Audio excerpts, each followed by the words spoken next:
Feld. Sie kennen auch das Buch von Günter Grass, ein weites Feld.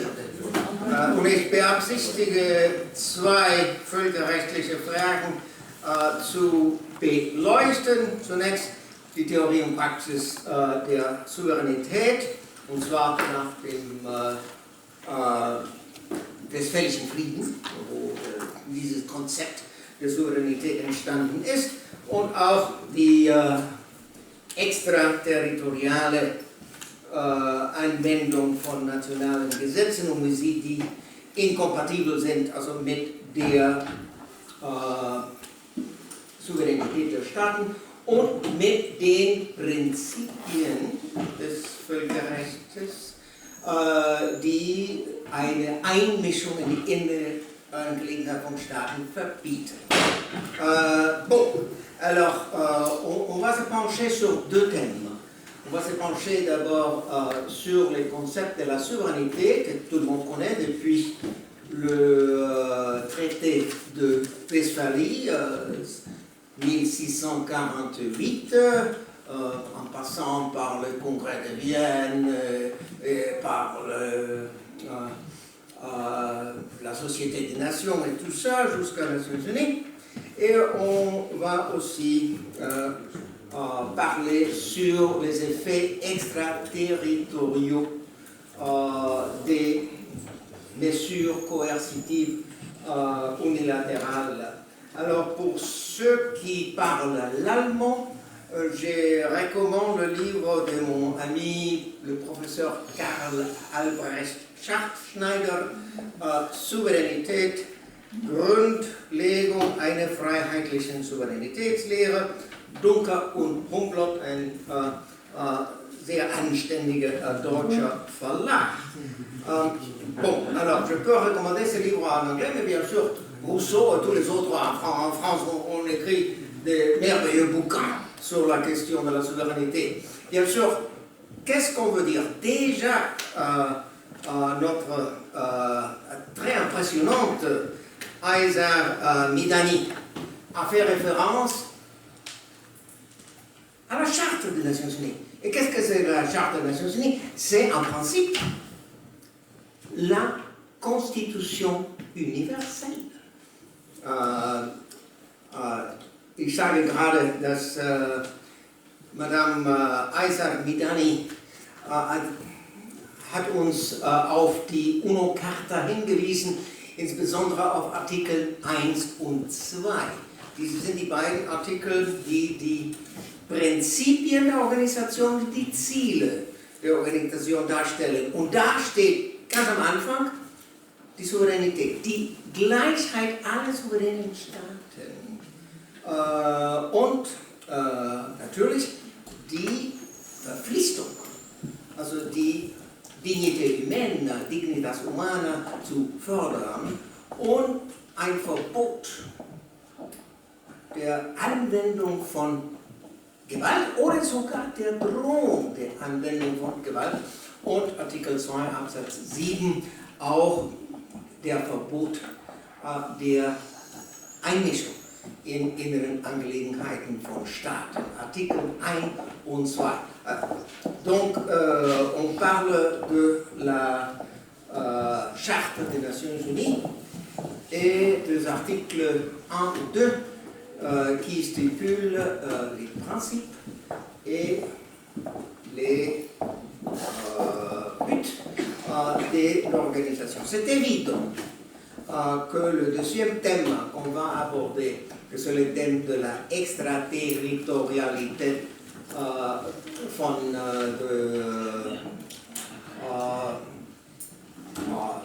lois américaines, par exemple, de Helms-Burton Act de 1996, etc. Alors, ça, évidemment, c'est contraire au droit international, à plusieurs principes de droit international. Mais quoi faire avec? Alors, la constatation. Alors, tout le monde ici le comprend. Alors, la diagnose est claire.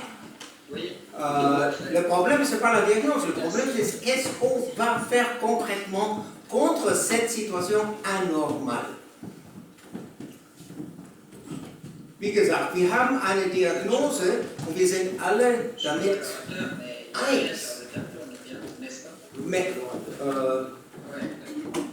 alors, vous étiez fantastique, hein? Merveilleux.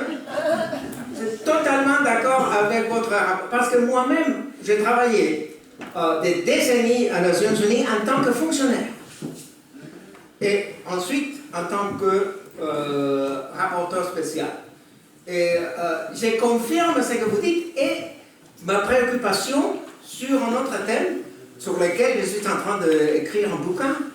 Le bouquin va s'appeler L'industrie des droits de l'homme. Alors, die Menschenrechtsindustrie. Et pourquoi est-ce que je dis ça? Parce que le fonctionnaire au commissaire aux droits de l'homme, le diplomate au Conseil des droits de l'homme, le journaliste, les soi-disant activistes des droits de l'homme, soit Amnesty International, soit International Service for Human Rights, soit Human Rights Watch, ou bien ils ne font pas son travail comme il faut, d'une manière professionnelle, ou ils sont des opportunistes. Et ça, je l'ai vu avec mes yeux. Pendant des décennies, j'ai vu comme les gens ont trahi la dignité humaine pour servir quelques intérêts, surtout géoéconomiques. Et ça a touché pas seulement les organisations non gouvernementales, mais ça a touché tous les systèmes. Ça a touché les rapporteurs spéciaux des Nations Unies. Et si on osait se prononcer d'une façon indépendante, alors le mobbing commençait. Et le mobbing que j'ai dû endure, que j'ai dû souffrir, était un mobbing, pas seulement des insultes, alors, that's part of the job. Alors, j'accepte ça. Comme m'appelle canaille, bon. Je dis, alors, tu peux garder ton insulte, je n'accepte pas. Mais, lorsqu'il y a des menaces, et menaces de mort, ça devient un peu plus compliqué. Mais bon, alors je suis là, hein? Alors je très bien survécu. Wir nehmen auch Zeit, zurück zu meiner Idee eines Buches über die Menschenrechtsindustrie und wenn Sie gute Beispiele haben, schicken Sie es mir. Denn, also ich sammle und sammle und sammle, genau dort, wo die Organisationen die Menschenrechte verraten haben.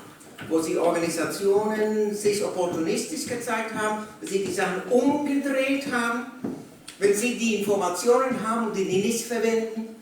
Denn als ich in Venezuela war, hatte ich absolut alles gelesen vorher, um mich vorzubereiten. Ich habe alle Berichte der International Commission on Human Rights, of the Inter-American, of the Amnesty International, Human Rights Watch und bien sûr die Berichte unseres Büros, des Büros des Hochkommissars. Und die waren wirklich exekrabel. Und was ich besonders methodologisch inakzeptabel fand, es waren ganz solide Informationen gegeben an den Hochkommissar selbst, an Zeid Ra'ad al-Hussein. Informationen, Fotos, Videos, Affidavits, alles Mögliche, die mir dann gegeben worden sind in Venezuela, als ich da war. Ich spreche Informationen von Fundalatin, Informationen von Grupo Sures, Informationen von Red Nacional de Derechos Humanos. Glauben Sie, dass etwas davon, das persönlich in Genf an den Hochkommissar in seinen Händen gegeben worden ist? Ich weiß nicht, was er damit gemacht hat, vielleicht hat er das gleich also weggeschmissen. Denn es ist nicht mal eine Fußnote in seinen Berichten. Also das ist, man braucht nicht zu glauben, was Fundalatin sagt oder was Grupo Sures sagt. Aber mindestens muss man eine Fußnote sagen, man hat auch andere Informationen erhalten von dieser Gruppe und wir sind damit nicht einverstanden. Wir finden das nicht glaubwürdig, wie dem auch sei. Revenons à nos moutons en français en ce qui concerne la manipulation des données, des informations. Tout le monde aimerait bien croire à l'Haut Commissaire aux droits de l'homme. Et Michelle Bachelet est beaucoup meilleur que Zeid Ra'ad El-Hussein. Mais en tout cas, on aimerait bien croire aux institutions. Et ce qui se passe, c'est que les institutions ont été corrompues. Alors, je vois des organisations comme l'Organization for the Prohibition of Chemical Weapons. C'est absolument inouï comme les États-Unis ont forcé, après 5 ans de travail, le premier chef de l'OPC a été jeté dans la poubelle. Et lorsqu'on a fait les rapports sur Duba, on a accusé Assad d'avoir utilisé des armes chimiques. Il y a eu des experts qui étaient sur le terrain, qui ont fait la recherche, et on a dit c'est pas comme ça, c'est pas comme ça. Et je ne parle pas des opportunistes, je parle des professionnels qui ont travaillé des années et des années pour les hobbies. Et au moment que la personne ose dire pas ce qu'il devrait dire, alors il est écarté. Et même le chef avait issu cet infâme ordre de détruire toute référence à ces messieurs.